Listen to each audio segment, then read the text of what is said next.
काल को जीतने का उपाय नवदा शब्द ब्रह्म एवं तुंकार के अनुसंधान और उससे प्राप्त होने वाली सिद्धियों का वर्णन।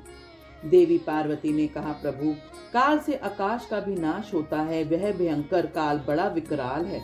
वह स्वर्ग का भी एकमात्र स्वामी है। आपने इस दग्ध कर दिया था, परंतु अनेक प्रकार के स्तोत्रों द्वारा जब उसने आपकी स्तुति की तब आप फिर संतुष्ट हो गए और वह काल पुनः अपनी प्रकृतियों को प्राप्त हुआ, पूर्णतः स्वस्थ हो गया। आपने उससे बातचीत में कहा, काल, तुम सर्वत्र विचरोगे किंतु लोग तुम्हें देख नहीं सकेंगे। आप प्रभु की कृपा दृष्टि होने और वर मिलने से वह काल जी उठा तथा उसका प्रभाव बहुत बढ़ गया। अतः महेश्वर, क्या यहाँ ऐसा कोई साधन है जिसे उस काल को नष्ट किया जा सके?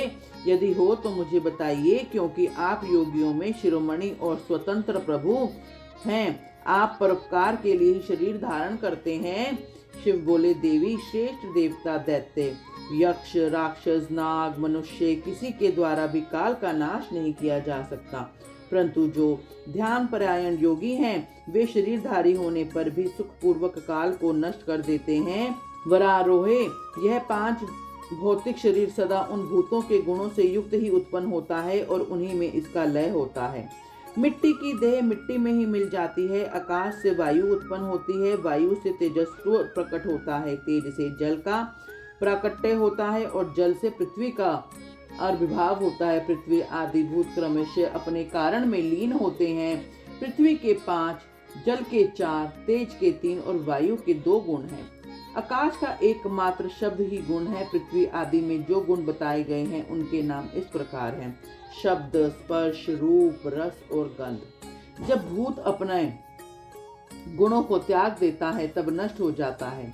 जब गुण को ग्रहण करता है तब उसका प्रादुर्भाव हुआ बताया जाता है। देव ऋषि, इस प्रकार तुम 5 भूतों के यथार्थ स्वरूप को समझो। देवी, इस कारण काल को जीतने की इच्छा वाले योगी को चाहिए कि वह प्रतिदिन प्रयत्न पूर्वक अपने अपने काल में उसके अंशभूत गुणों का चिंतन करे। योगवेता पुरुष को चाहिए कि सुखद आसन पर बैठकर विशुद्ध श्वास प्राणायाम द्वारा योगाभ्यास करे। रात में जब सब लोग सो जाएं, उस समय दीपक बुझाकर अंधकार में योग धारण करे। तर्जनी उंगली से दोनों कानों को बंद करके 2 घड़ी तक दबाए रखे। उस अवस्था में अग्नि प्रेरित शब्द सुनाई देता है। इससे संध्या के बाद का खाया हुआ अन्न क्षण भर में पच जाता है और संपूर्ण रोगों तथा ज्वर आदि बहुत से उपद्रवों का शीघ्र ही नाश कर देता है।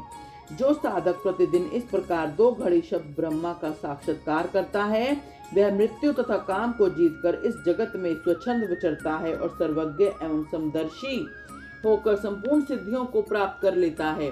जैसे आकाश में वर्षा से युक्त बादल गरजता है, उसी प्रकार उस शब्द को सुनकर योगी तत्काल संसार बंधन से मुक्त हो जाता है। तदंतर योगियों द्वारा प्रतिदिन चिंतन किया जाता है। वह शब्द क्रमशः सूक्ष्म से सूक्ष्मतर हो जाता है। देवी, इस प्रकार मैंने तुमसे शब्द ब्रह्मा के चिंतन का क्रम बताया है। जैसे धान चाहने वाला पुरुष पुआल को छोड़ देता है, उसी तरह मोक्ष की इच्छा वाला योगी सारे बंधनों को त्याग देता है। इस शब्द ब्रह्म को पाकर भी जो दूसरी वस्तु के अभिलाषा करते हैं, वे मुक्के से आकाश को मारते और भूख प्यास की कामना करते हैं। यह शब्द ब्रह्मा की सुखद मोक्ष का कारण, बाहर भीतर के भेद से रहित, अविनाशी और समस्त अपराधियों से रहित पर ब्रह्मा है। इसे जानकर मनुष्य मुक्त हो जाते हैं। जो लोग काल पाश से मोहित हों, शब्द ब्रह्मा को नहीं जानते, वे पापी और कुबुद्धि मनुष्य मौत के फंदे में फंस जाते हैं। मनुष्य अभी तक संसार में जन्म लेते हैं जब तक सबके आश्रयभूत पंच तत्व पर ब्रह्मा परमात्मा की प्राप्ति नहीं होती। परम तत्व का ज्ञान हो जाने पर मनुष्य जन्म मृत्यु के बंधन से मुक्त हो जाता है। निद्रा और आलस्य साधना का बहुत बड़ा विघ्न है। इस शत्रु को यत्न पूर्वक जीतकर सुखद आसन पर आसीन हो प्रतिदिन शब्द ब्रह्मा का अभ्यास करना चाहिए। 100 वर्ष की अवस्था वाला वृद्ध पुरुष आजीवन इसका अभ्यास करे तो उसका शरीर रूपी स्तंभ मृत्यु को जीतने वाला हो जाता है और उसे प्राणवायु की शक्ति को बढ़ाने वाला आरोग्य प्राप्त हो जाता है। वृद्ध पुरुष में भी ब्रह्मा के अभ्यास से होने वाले लाभ का विश्वास देखा जाता है। फिर तरुण मनुष्य को भी इस साधना से पूर्ण लाभ हो, इसके लिए तो कहना ही क्या है। यह शब्द ब्रह्म न ओमकार है, न मंत्र है, न बीज है, न अक्षर है। ये अनाहत नाद बिना आघात के अथवा बिना बजाए ही प्रकट होने वाला शब्द है। इसका उच्चारण किए बिना ही चिंतन होता है। यह शब्द ब्रह्मा परम कल्याणमय है। प्रिय, शुद्ध बुद्धि वाले पुरुष यत्न पूर्वक निरंतर इसका अनुसंधान करते हैं। अतः 9 प्रकार के शब्द बताए गए हैं। इसे प्राणवेता पुरुषों ने लक्षित किया है।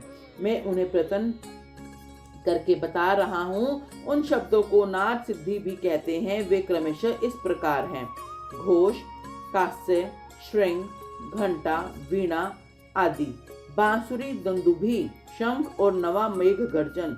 इन 9 प्रकार के शब्दों को त्याग कर तुंकार का अभ्यास करें। इस प्रकार सदा ही ध्यान करने वाला योगी पुण्य और पापों से लिप्त नहीं होता। देवी, योग अभ्यास के द्वारा सुनने का प्रयत्न करने पर भी जब योगी उन शब्दों को नहीं सुनता और अभ्यास करते करते मरणासन हो जाता है, तब भी वह दिन रात में उस अभ्यास में ही लगा रहे। ऐसा करने से 7 दिनों में वह शब्द प्रकट होता है जो मृत्यु को जीतने वाला है। देवी, वह शब्द 9 प्रकार का है। उसका मैं यथार्थ रूप से वर्णन करता हूँ। पहले तो घोषात्मक नाद प्रकट होता है जो आत्मशुद्धि को उत्कृष्ट साधन है।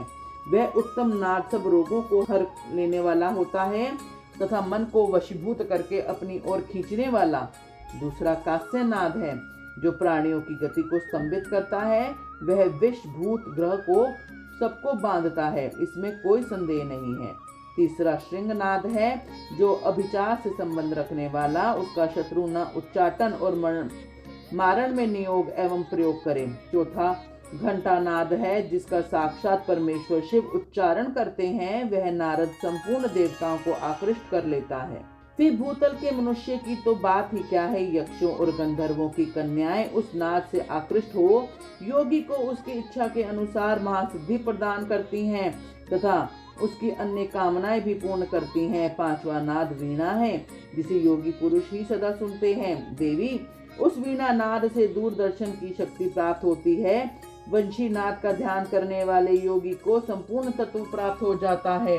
दंदुभी का चिंतन करने वाले साधक जरा और मृत्यु के कष्ट से छूट जाता है। देवश्री, शंखनाद का अनुसंधान होने पर इच्छा अनुसार रूप धारण करने की शक्ति प्राप्त हो जाती है। मेघनाद के चिंतन से योगी को भी कभी विपत्ति का सामना नहीं करना पड़ता। वरानने, जो प्रतिदिन एकाग्रचित से ब्रह्म रूपी तुंकार का ध्यान करता है उसके लिए कुछ भी असाध्य नहीं होता।